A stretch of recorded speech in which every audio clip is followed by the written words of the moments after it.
from Nebraska who grew up with a bag full of magic tricks and has been working late-night magic ever since.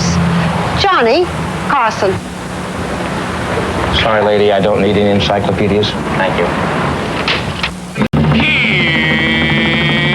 Here's Johnny.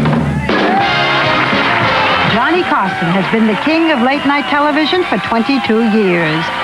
But his network stardom began in 1956 with a quiz show called Who Do You Trust? You don't think that's going to work? Even 25 years ago, the style, the timing, and those deadpan looks were already his trademarks.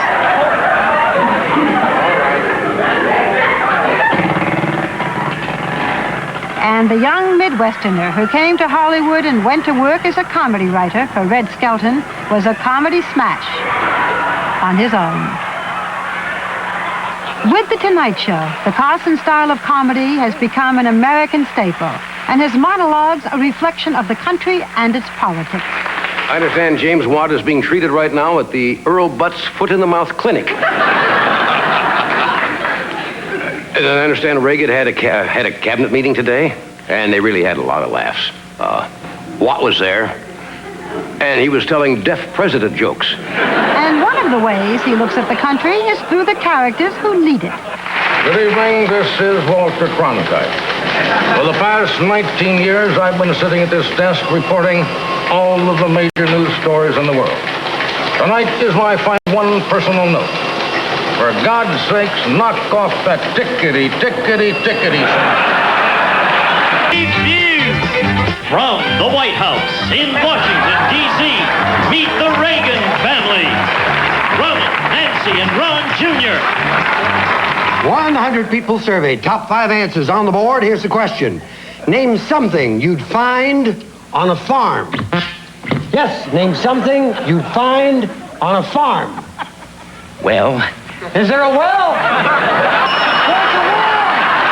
You got it. The number one answer, Ron.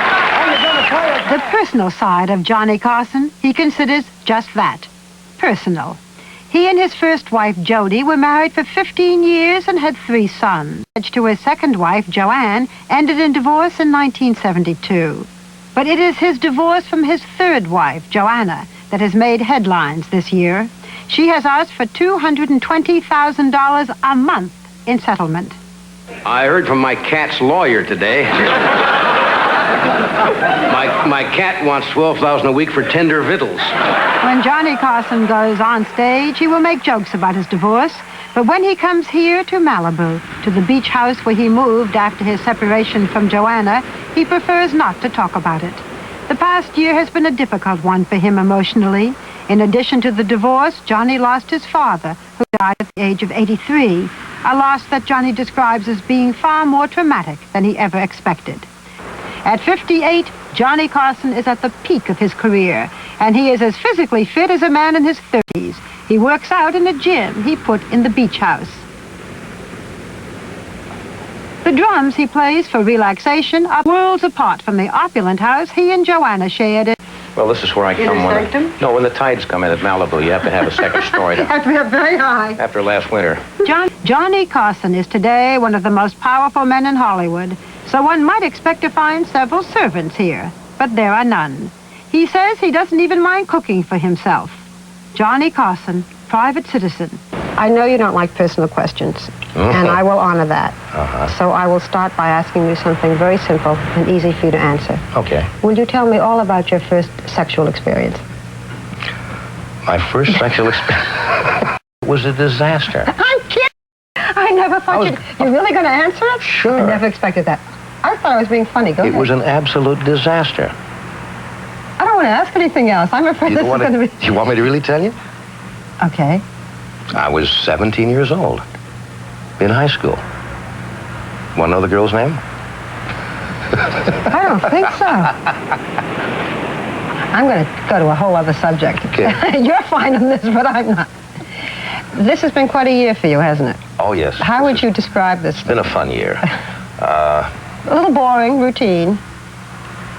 Well, the personal life, of course, has been in all the papers, day after day after day. And That comes with the territory. Somebody said years ago, if you want to be in the public eye as an entertainer, you have to take what comes with it. And I guess what comes with it is the fact that people, for some reason, are interested in what you do in your personal life. So that's part and parcel of being in the public eye. When you read every day about a new romance, do you say to yourself, that comes with the territory? Well, I think anytime you even take someone to dinner, that's a romance out here. Mm-hmm. It's like every house in California is an estate. The first house I bought in California was out in Encino, many years ago in the 50s. And at that time, it was a lot of money. And I sold the house later to Johnny Cash, believe it or not. And I did hardly at the time know who Johnny Cash was. 2 years ago, a real estate dealer from Encino sent me a brochure. They were trying to sell this house. All of a sudden, this nice little house in Encino that I bought was now a former celebrity's estate. So if you go to dinner out here, it's a romance. But then again, that's part of it. And you can take it that easy? I think you have to. Really think you have to. Otherwise, it just kind of eats you up and you get angry and resentful. It doesn't serve any purpose. When you come out and do your monologues, which are really based on what you've read, do you go home and worry about things? Do you worry about this country? Are there things that really bug you that you can't say in the air? You're going to get serious, aren't you? A little bit. I think one of the dangers, if you are a comedian, which basically I am, if you start to take yourself too seriously and start to comment on social issues, your sense of humor suffers somewhere. I've seen other people, whose names I won't mention, who do humor. And then somewhere along the line, they start to want to make their views known. I try to do it humorously. I try not to, and we've had some criticism on the show. Some critics over the years says, well, the show has no great sociological value. It's not controversial. It's not deep. The Tonight Show basically is to amuse people, to make them laugh.